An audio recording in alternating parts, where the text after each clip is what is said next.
Hello दोस्तों, डर के अभाव चैनल में आपका स्वागत है। आज की कहानी है भूतिया चौराहा। तो चलो सुनते हैं कहानी। रात के करीब 1:30 हो रहे थे। ट्रक ड्राइवर रवि और उसका दोस्त मोहित एक लंबी डिलीवरी के बाद शहर लौट रहे थे।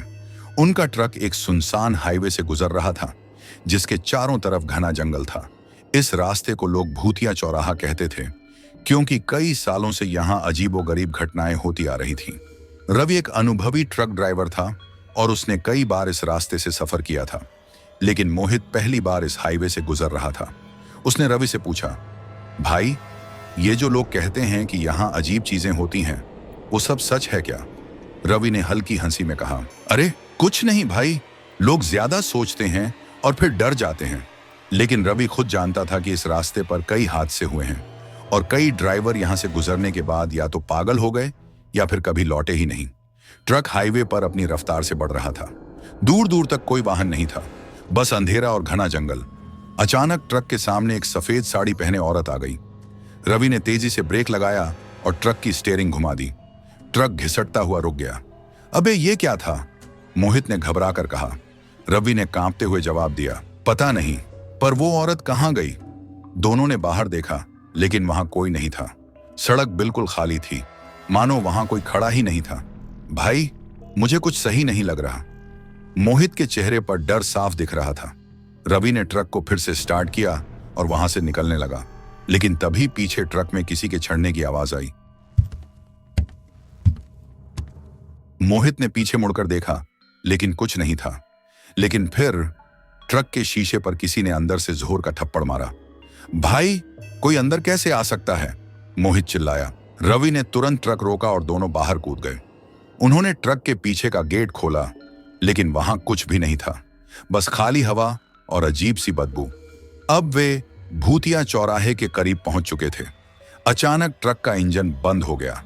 ने कई बार चाबी घुमाई, लेकिन ट्रक चालू नहीं हुआ। मोहित ने इधर उधर देखा और बोला, कुछ अजीब है भाई, लगता है हमें ट्रक से बाहर नहीं निकलना चाहिए। लेकिन तभी पास के पेड़ों के बीच से किसी के हंसने की आवाज आई। कौन है? रवि ने जोर से पुकारा, लेकिन कोई जवाब नहीं आया। फिर पेड़ों के बीच से 4-5 परछाइयां निकलकर सड़क पर आने लगी।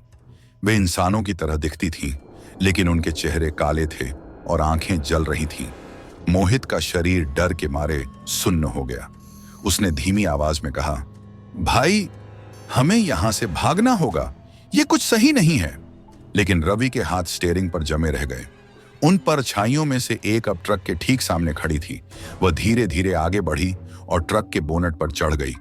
अब उनके पास बस दो ही रास्ते थे, या तो ट्रक छोड़कर भाग जाए या फिर उस अंधेरे के रहस्य को समझने की कोशिश करें। रवि और मोहित की घबराहट तेज हो गई थी।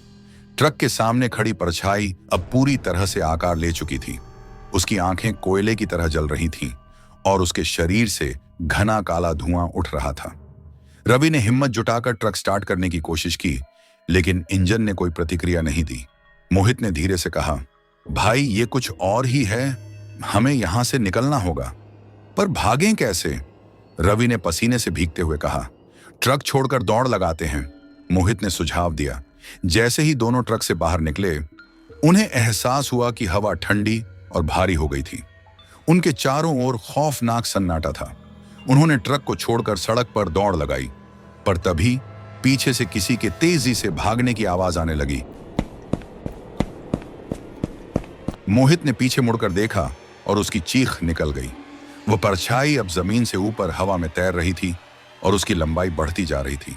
वह दोनों की तरफ बेहद तेजी से बढ़ रही थी। रवि, भाग! मोहित चिल्लाया, लेकिन तभी कुछ अजीब हुआ। रवि के पैरों में कुछ भारी बंध गया। उसने नीचे देखा। उसके पैर के पंजों को काले धागों की तरह कोई चीज जकड़ रही थी। रवि ने खुद को छुड़ाने की कोशिश की, लेकिन जितना जोर लगाता उतना ही वह जकड़ता गया। मोहित ने उसे खींचने की कोशिश की, लेकिन अब रवि की आंखें बदलने लगी थीं। उसकी पुतलियां सफेद पड़ गईं और शरीर अकड़ने लगा। मोहित, मोहित, मुझे बचा मोहित! रवि की आवाज धीरे धीरे घुटती जा रही थी। मोहित ने पूरी ताकत से रवि को खींचने की कोशिश की, लेकिन तभी एक गहरी गुर्राहट हवा में गूंज उठी। यह अब हमारा है।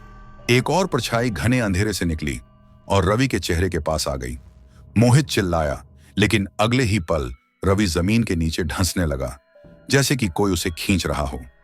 रवि की आंखों में खौफ था। उसका हाथ मोहित के हाथ से छूटता जा रहा था। आखिरी बार रवि की मुंह से एक भयानक चीख निकली और फिर वह पूरी तरह से जमीन के अंदर समा गया। मोहित घबराकर गिर पड़ा। उसकी सांसें बेकाबू हो गई थीं। उसने जमीन की ओर देखा। रवि वहां नहीं था। वह तुरंत उठकर भागने लगा। उसके कानों में रवि की चीख गूंज रही थी। आधे घंटे तक भागने के बाद उसे हाईवे पर एक ट्रक की हेडलाइट दिखी। वह दौड़ता हुआ सड़क के बीच में आया और हाथ हिलाने लगा। ट्रक धीरे धीरे रुका और अंदर से एक बूढ़ा ड्राइवर निकला। क्या हुआ बेटा? तुम इतने घबराए हुए क्यों हो? मोहित कांपती आवाज में बोला। मेरा दोस्त रवि, वो ट्रक ड्राइवर ने गंभीर आवाज में कहा। तो तुम भी उस चौराहे से गुजरे थे? मोहित ने उसकी ओर देखा। उसकी आंखों में सवाल थे। ड्राइवर ने लंबी सांस ली और कहा, वहां से गुजरने वाले बहुत कम लोग जिंदा बचते हैं। मोहित की आंखें फटी रह गईं। उसने आखिरी बार पीछे मुड़कर देखा। दूर अंधेरे में एक परछाई उसे घूर रही थी। मोहित ने पीछे मुड़कर देखा तो उसकी रूह कांप गई। वह परछाई अब भी वहां थी। ट्रक ड्राइवर ने मोहित के कंधे पर हाथ रखा और धीरे से कहा, तुम्हें वहां नहीं देखना चाहिए। जो पीछे देखता है वो बचता नहीं है। मोहित के पूरे शरीर में ठंडक दौड़ गई। उसे समझ नहीं आ रहा था कि यह सब असली था या फिर कोई बुरा सपना। यह क्या था? वो मेरा दोस्त रवि कहाँ गया? मोहित ने हकलाते हुए पूछा। बूढ़े ट्रक ड्राइवर ने एक लंबी सांस ली और कहा, यह चौराहा सिर्फ एक जगह नहीं है, ये एक जाल है। जो इसमें फंस जाता है उसका लौटना नामुमकिन हो जाता है। लेकिन मैं तो यहां से भाग आया। मैं अभी भी जिंदा हूं, मोहित ने कहा। ड्राइवर ने उसकी आंखों में झांका और गंभीर आवाज में कहा, तुम सच में जिंदा हो? मोहित को अचानक अपना शरीर भारी लगने लगा।